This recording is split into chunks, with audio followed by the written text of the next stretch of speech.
Okay, guys, let's say I've got this about where I want it. I could keep working it to death, but I want to show this to you, and we're running out of time, so I'm going to call this about where I want it. So some of the things I'm checking on first,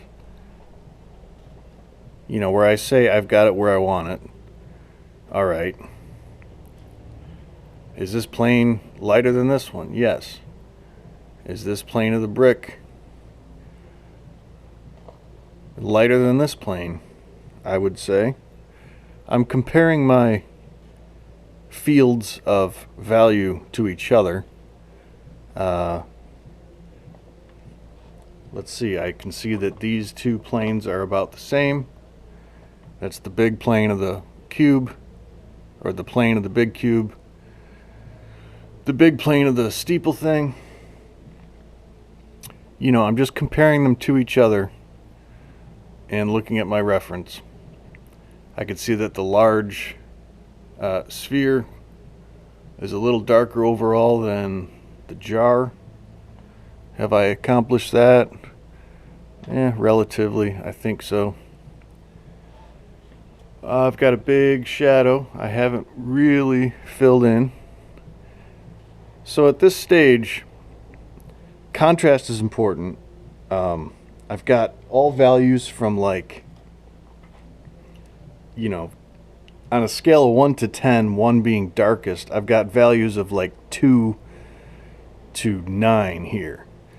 So what I need now is my darkest darks and my lightest lights. So I talked about punching in blacks. So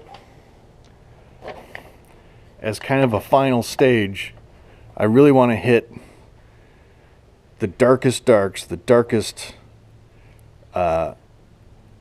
points of darkness, how do I say it, the smallest darkest darks that are really gonna sharpen this up and make things pop out. So one thing I see that I'm missing right off the bat is some really heavy darks under the sphere and under the base of the sphere. So I want to punch those in now, and this is, at this point, I'm saying I'm done blending.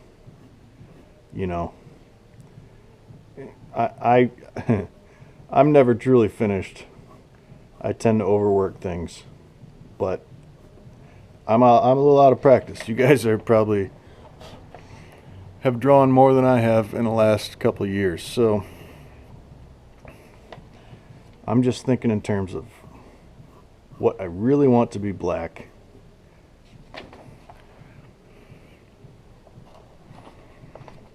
To really help sell the illusion. Remember how dark and sharp shadows are when they're close to the object. So I really want to hit that part right there. Whoa. And now I've got a sharp, this is a medium charcoal pencil. And I'm just using it to touch things up. Now I already went in and kind of got my darkest parts of that leaf thing on the jar. I want to make sure I hit the really intense shadows underneath these objects.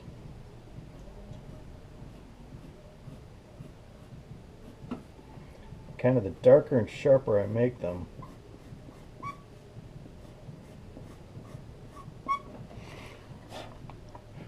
they're really going to pop out. Now remember, I talked a lot about back when we were doing boxes, like line quality and really hitting those contour lines that are closest to us.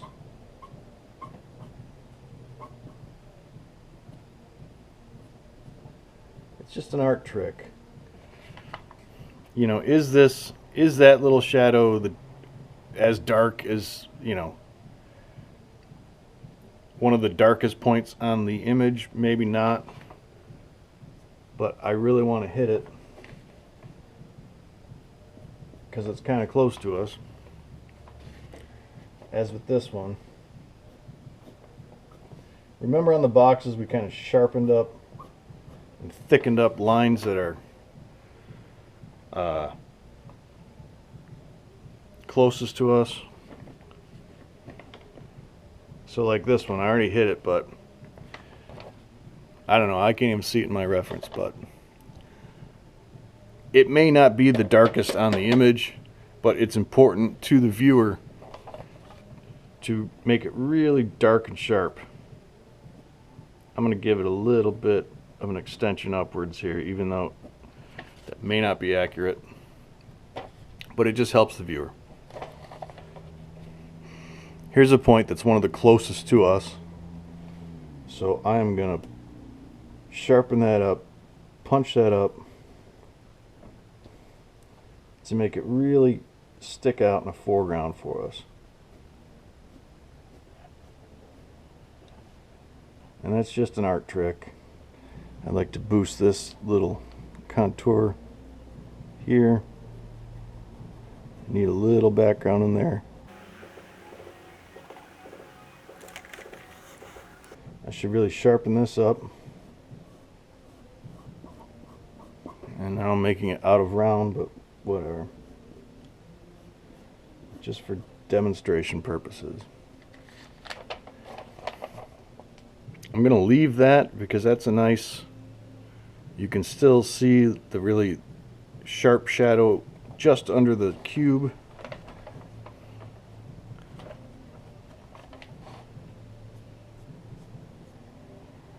So this is just what I mean by punching up my blacks.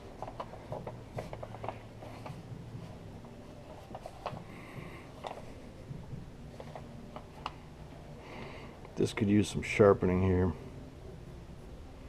I'm going to continue this contour line just a little bit in there, just to sell this idea of foreground background between the jar and the cube. Likewise, I'm going to do it here. It's just a little bit to add a little separation between foreground and background. So the next step is going to be, I'm finally going to start adding white to this. I would go in also, I would do this shadow. In fact, I'll do that now.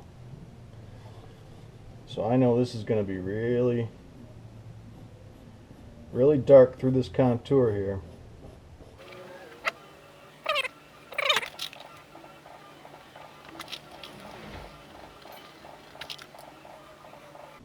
So I've got a super dark shape to make here.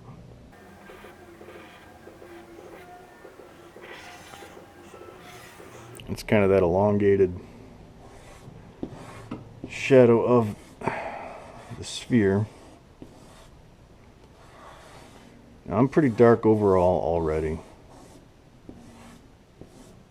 but I just want to give you an idea that I'm thinking of this really dark area, which is probably, you know, that's a 1 on the 1 to 10 scale, and then it kind of continues down. Obviously that's going to need some blending. I found that filling in some vine charcoal over your compressed charcoal really helps get into the teeth of the paper.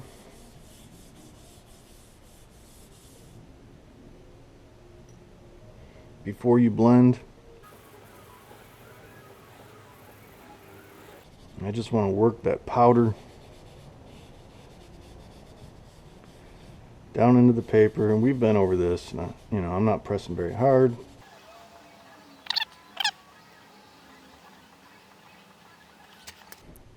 So yeah, now you can see that shadow.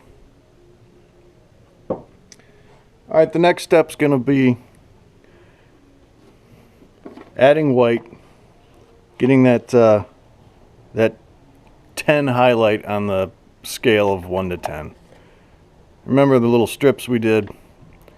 You know, if you think of that as divided into 10 different values, I've got about, like I said, 2 to 9. You know, I don't have the darkest darks and I don't have the whitest whites. So you can see me working to add the darkest darks. And I'm going to hit the lights. So, all right, I've washed my hands. I've gotten rid of any dark charcoal. I've got only my white charcoal out. I've got brand new erasers. I get a little nuts about contaminating my white charcoal with my dark charcoal. When you mix charcoals, it gets muddy. You get you get a real cool gray. Why can't I open this? Because I'm old. All right. So I don't want to mix. I want to avoid mixing black and white as much as possible.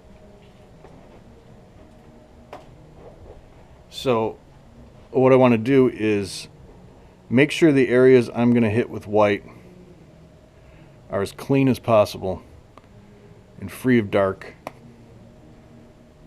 so that I don't get this mixed in effect. So I just want to get, you know, if my paper is considered 2 on the lightness scale and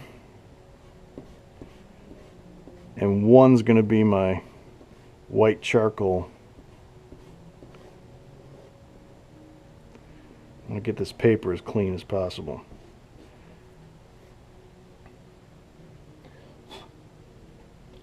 So, okay, one of the spots I want to hit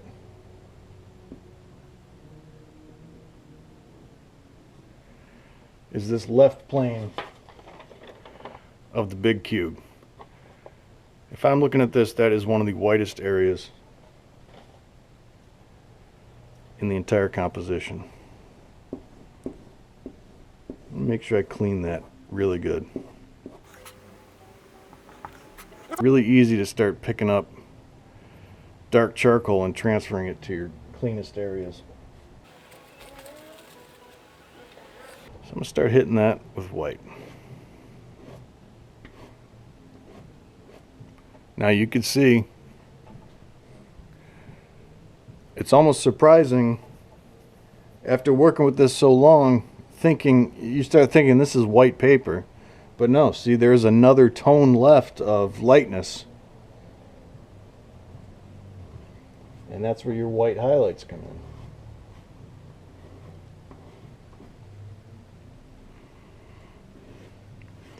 in. And do I want to color this entire side?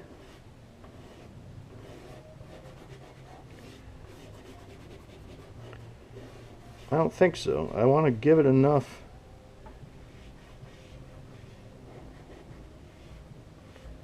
to make it pop.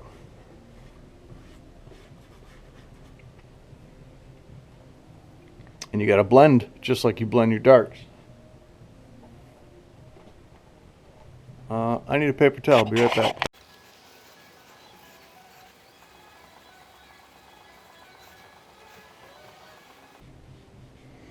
So you can see it doesn't take a lot.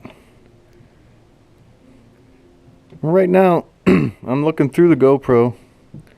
Yeah, this is turning out to be my whitest white right now. And all I did was just a little dusting of white. I'm going to go in and sharpen up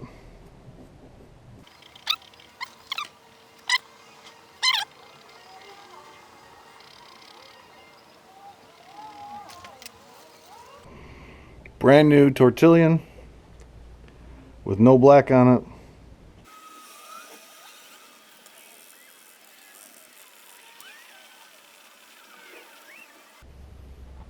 Okay, I didn't go nuts on the white. I just kind of put it in the closest area towards us to make this area pop out at us. See, I just wanted to really hit that contrast between these two planes. I could go back in, and this is tough, and really get them next to each other, the dark and the white.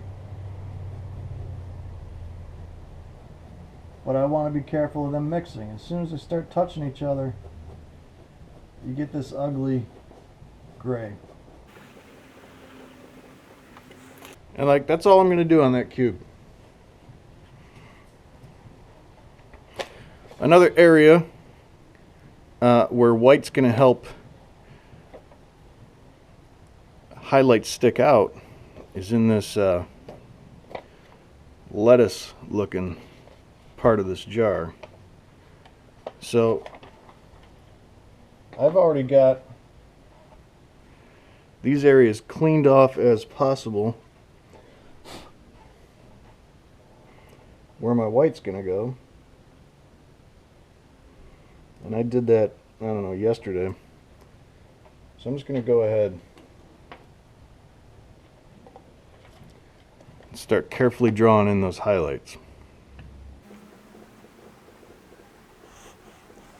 And they all seem to occur just to the left of the darkest darks, because it's kind of a high contrast area, and that's where the light's coming from.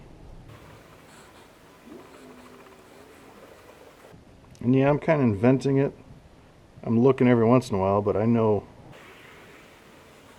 these are the areas that I need to hit to really make it pop out. I'm not even going to blend these. See, I'm looking, I think around here is my whitest white.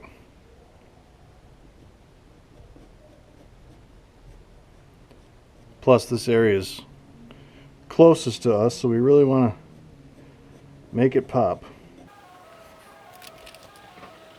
We know this area is facing our light source. We've got some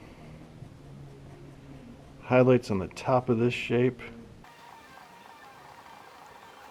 Doesn't take much.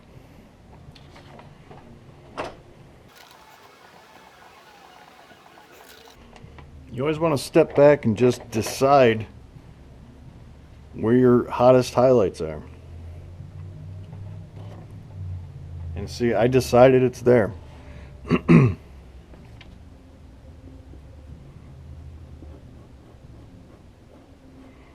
So that's what I'm going to hit most. And I'm going to leave it. Might be a little bit in there.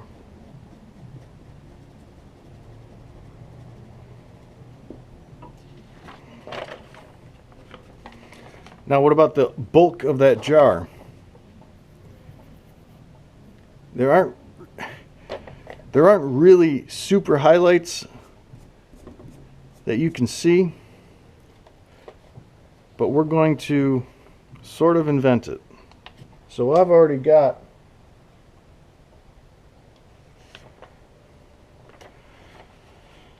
my cleanest paper tone, and this whole area just kind of empty, so there's no real contour happening there. But once I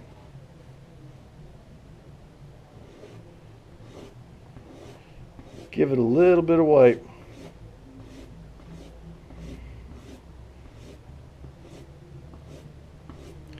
I've created now a new shape, a new bend to that jar.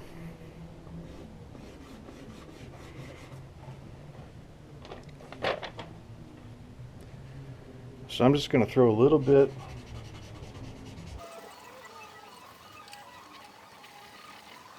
just going to blend a little bit of white in there. So can you see I've got darks here, a little lighter here. My paper speaks for itself right here because it's a mid-tone paper. So between a little bit of dark charcoal here and a little bit of light charcoal here, in between I have this separation where it's just paper coming through. And then my paper counts as like my 9 on my 1 to 10 scale, and my white counts as my 10, and then I start getting down into the 8s here. So there's paper coming through. And then I'm going to invent a little pinpoint highlight. It's not in the image, but sometimes our eye just needs these things. And likewise, I'm going to throw one up here, because there would probably be something like that.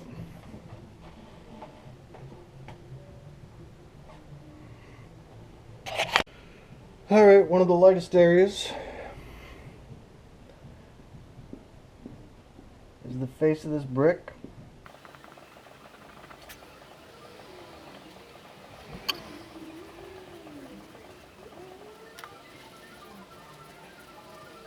Doesn't need much.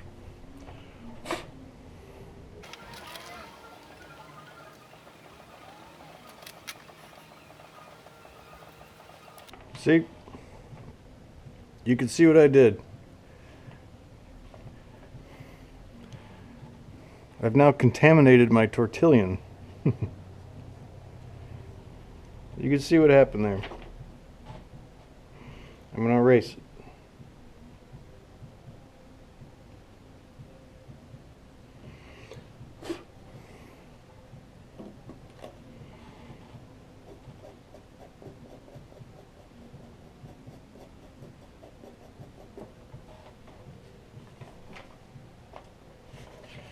Okay, so for this top sphere, now I've always seen it as being darker than the jar.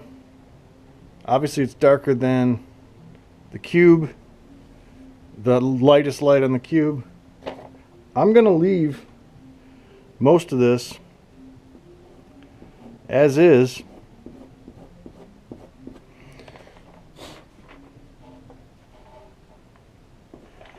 And I'm only going to place a pinpoint highlight, because I don't think we need much more than that.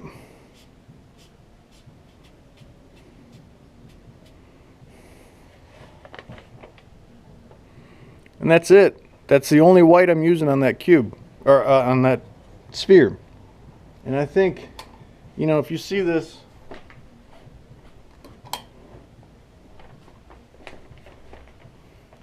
when super hot lights aren't hitting it, that's enough. Maybe a little more. Now I'm kind of drawing in the dark, but I don't want to overdo my white.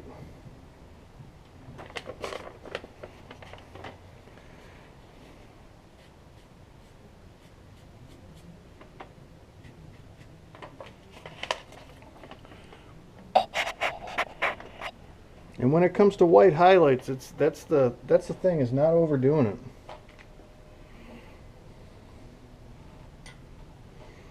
See, I think the base of this sphere is a little dark. Do I want to add white?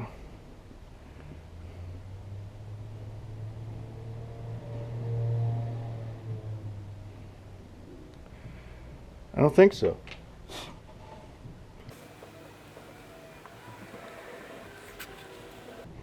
Maybe, okay, if I do, just gonna hit a little bit. Like that's it. All right, the edge of this steeple thing is pretty light, but I wouldn't do it much. You can see I've got a, maybe, let's call this a little highlight here. Just sort of enhance this this bend.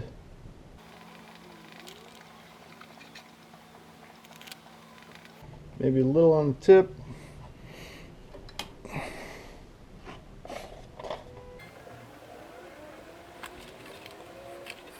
I'll throw a little bit down here because that's getting close to us. That's where we want to have some pop, some contrast.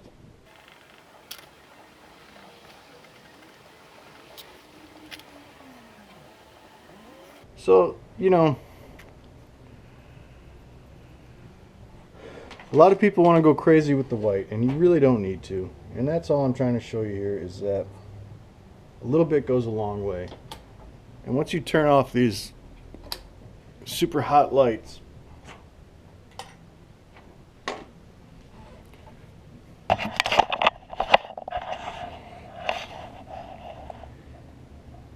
you can see a little bit of white goes a long way. I mean, look at that. Now we really see a bend, you know, we really see two planes of that, the edge of this steeple thing, just by throwing a little bit of white in there, where our paper acts as, you know, say our 2 on our 1 to 10 scale, then white finally gets us that 1. Don't need a lot in the sphere. I could go darker, you know. The sphere was not great to begin with. Used a little white in there to pop that. I popped those lettuce veins or whatever. Pinpoint highlight in the jar. Pop the edge of that brick. And that's all you need for white.